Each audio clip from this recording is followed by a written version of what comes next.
университетінің жобасын сызу алдында бізге ата осы не бойынша таныстырған еді. Мына жерден біз қыздарға бір медресе салсақ, 1000 қыз оқитын бір медресе салсақ деген кезде сол күні Камиға бір идея келеді ғой. Негізі мойындау керек, идея атадан келді. Оның алдында менде мынандай бір ой болған, студенттерге арналған жилой комплекс салғым келген мен. Содан кейін бір кішкене уақыттан кейін атадан ұсыныс түскеннен кейін сол ұсыныс бойынша проект сыздық.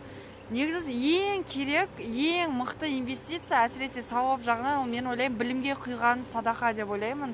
Өйткені егер де сен жастарға құйсан, егер де сен білімге құйсан, барлық инвестицияны саған сауап та жазады, болашаққа елге де пайдалы, жастарға да пайдалы, сенің өзімнің балаларыма да пайдалы да. Бізде қазір кішкентай 2 баламыз өсіп келе жатыр, бір қыз, бір ұл. Алла қаласа оларға да пайдалы. Неге? Өйткені осы медреседен, осы университеттерден өте білімді мұғалімдер шықса, ол біздің болашақта ұрпақтарымызға да пайдалы.